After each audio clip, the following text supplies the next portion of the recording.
guys, and welcome back to another week of Highlights with Hollee. I am your host, Holleelifestyles, and welcome to my channel. On this channel, we talk all things media, all things beauty, and all things lifestyle. Me, I'm just a girl from NYC, a media major with dreams of being a reporter. So without further ado, let's get right into these highlights. So the Super Bowl was this weekend, but I don't know why, for some reason, I just felt like it was like components missing that I was like anticipating. So Mary was there and she performed No More Drama, and she performed Family Affair, which I knew that she was gonna do Family Affair, but then after that, so in my mind, I thought that she was gonna do Family Affair and then meet us with like a little bit of Real Love with like the Biggie remix and yo, it's Mary J, ain't a damn thing changed, like that one, and then literally finding out that 50 Cent was there, that would have been the perfect time for them to do Hate It or Love It remix. Like, I love it. It has big energy. It's great for that type of like time where you're out of the Super Bowl, Hate It or Love It, the underdogs on top. And when she did No More Drama, I was just like, I'm sorry, is this the Super Bowl? Because No More Drama has like an undertone to it that can be very heavy and kind of very dark. So I wasn't really a big fan of that. And I didn't like when she started like tapping her head really weirdly during the performance. I was like, okay, I'm not sure what any of this is, but Mary looks beautiful. 50 Cent was a nice surprise.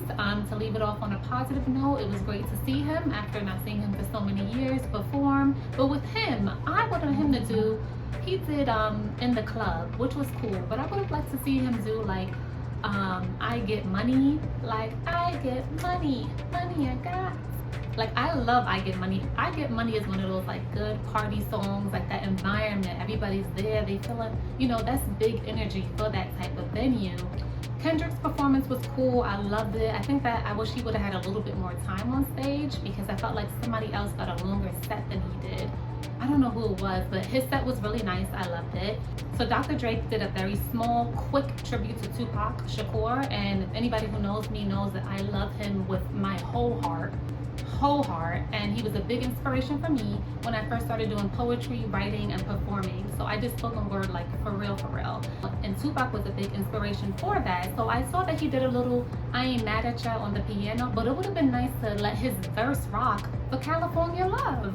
Because who listens to California Love without blasting the Tupac version? I was just like, wait, what? And on top of that, you know, it was LA. There was no real tribute to Kobe Bryant, unfortunately, who lost his life, as well as Nipsey Hussle, who lost his life. Like, I feel that LA was really in all of their blood, and it just would have been nice to see a little something for them. And if they would have got the permission and the clearances to do so, it just would have been nice to see that. LA hasn't had a Super Bowl since like the 1980s, so this was their big chance to really, you know, put themselves on the map, and they did a great job that night. But I just was like expecting a little more. I don't know if it's only me, but let me know what you guys thought about it. It was missing like some boom. Like, I don't know, like first I was there and I was feeling it, and then I felt like something else was gonna come, and then it didn't, and I was just like, oh, okay, like, okay, I'm fine. Like, so I don't know, but let me know what you guys thought about it. If you enjoyed it, if you wanted to see more, what's some of your Mary hits, your favorite Mary hits, your favorite Tupac hits, and just let me know if you enjoyed it. Speaking of I Get Money, money I got, the IRS is expecting millions and millions of tax returns to be filed within the next few months. Of course, the last date is April 18th, if I'm not mistaken. So the IRS Commissioner, Chuck Rettig, made a statement and let people know that he is doing everything in his power and will to try to expedite the process. So this is what he had to say.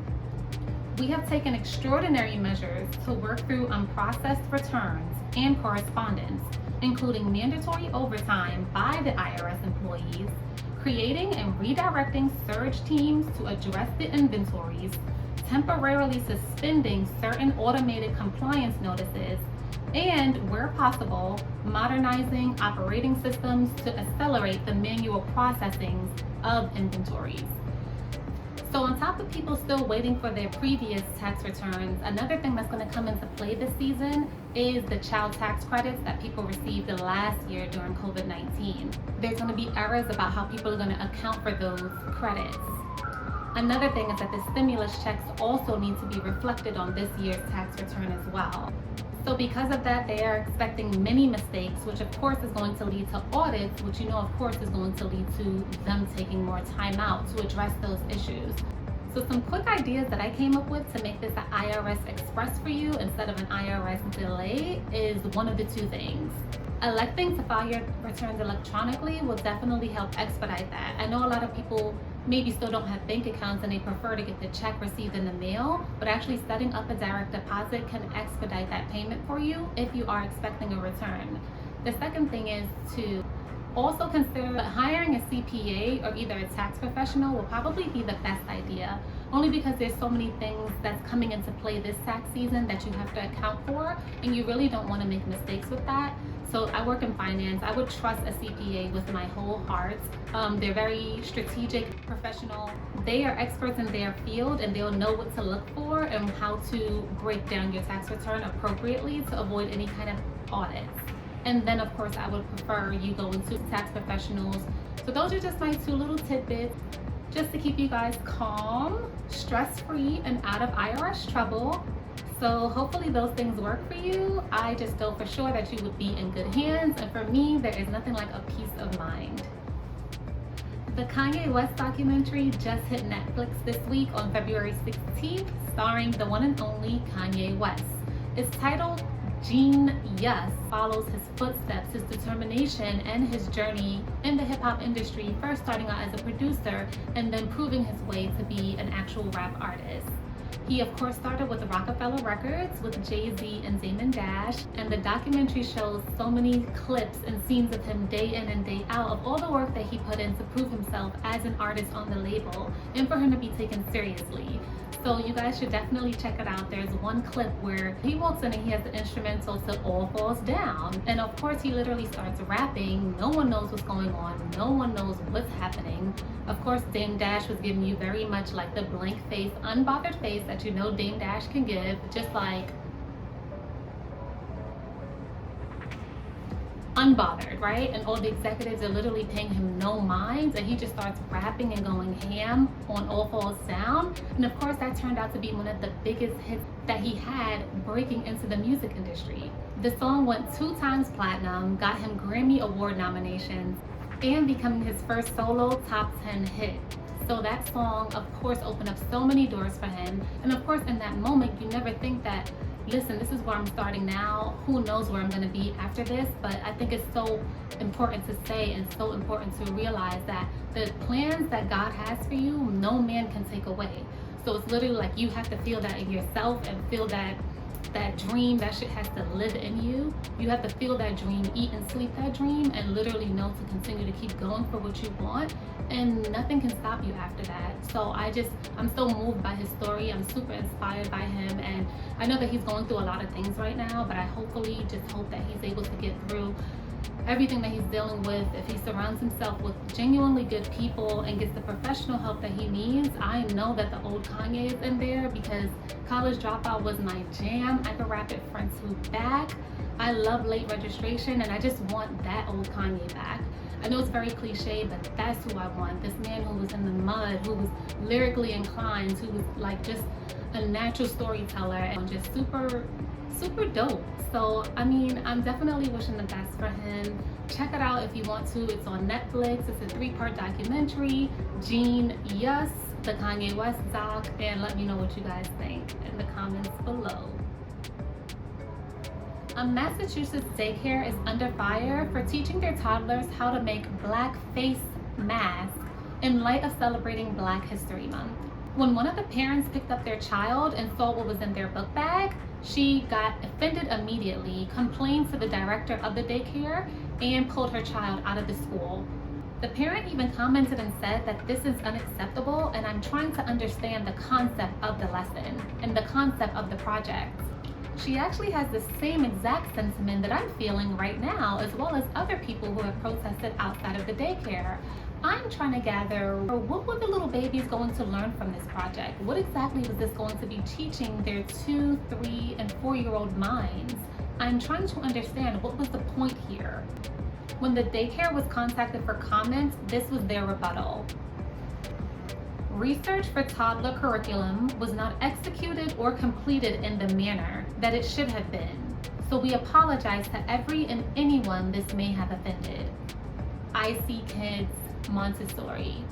For me, I will kindly ask you to keep your apology if you make it seem like a me problem. So when you apologize and say, oh, I'm sorry it made you feel that way, you can kindly keep your apology. I will grab my purse, grab my pearls, get up and walk away. Because those kind of apologies to me are very empty and also passive aggressive. If you're not apologizing sincerely and take accountability for the wrong that you have done, then I actually don't want it. So far, the school has been closed, the teacher in charge of the project has been relieved of her services, and the protesting has stopped. In light of the protesting, the school had the nerve to say, we closed the school because the protesters could put the children and staff all in danger. I'm confused because if you're more worried about peaceful protesters protesting racism versus the actual damaging curriculum that you're teaching to little babies, I'm very confused as to why you even have your position in the first place. It's mind-boggling, actually. It's actually quite scary. So let me know what you guys think of the IC Kids Montessori School in Massachusetts. Let me know if you have a friend of a friend. Send them a quick text, girl, and tell them, don't send your children there. You can do better. In more classier news, my favorite actress Viola Davis is actually going to be starring as the one and only Michelle Obama. This is going to be a new Showtime series coming to us in April, and it's going to showcase some of the presidential couples, including others known as the Fords as well as the Roosevelts. Michelle Obama was the first African-American First Lady of the White House from 2009 to 2017. Alongside Viola Davis, you have the British actor O.T. Fashionable, who you may recognize from the hit series The Handmaid's Tale. So he will be starring as our one and only Barack Obama, and they could not have casted the more perfect person. If you see the side-by-sides, they look amazing. He is such an awesome actor, so I cannot wait to see this series. Last year, Mrs. Obama herself said that she did not feel she was even worthy of Viola Davis playing her on screen. My heart just melts. It's just the grace and the humility that she exudes. It's just so, it does everything for so many of us. I'm so grateful that my mom got to see this moment and live during this moment and see history in the making, because she came from a time that you kind of never imagined these kinds of things will come. So I don't want to get emotional, but I'm so grateful she got to live long enough to see it. And if we never had that moment again, I'm grateful for the mark that they had on us and the legacy that they leave, so this way we can always look to it and reference it. And to be honest, I'm so grateful that so many little girls and so many girls here and across the world got to see Michelle Obama while she was in the White House and actually be able to see themselves reflected on TV in a positive manner. I think it's so great for self-esteem. It's so good for your self-image and self-awareness of who you are and who you are in this country and what you can give back. And I'm just so grateful that that moment happened. I'm grateful that they got to see themselves reflected positively and to show and reenact and reinforce that whatever you dream for yourself is completely possible. You literally just have to believe. So let me know if you guys will be checking out Oscar winner Viola Davis playing the one and only Michelle Obama and taking in all of this style and grace on your TV screens on April 17th, only on Showtime. So thank you guys so much for tuning in to another week of Highlights with Hollee. If you enjoyed yourself this week, please be sure to like, comment, and subscribe below. And again, thank you so much. I'm so grateful to my 100 subscribers. I am going to do a giveaway, so stay tuned to the next video for all of the details describing that. But again, I hope you guys all have a fabulous week. Enjoy Black History Month. And it's something I've always wanted to say since I was a little girl growing up watching the news. I am Holleelifestyles reporting live from NYC. Back to you in the studio, Bill.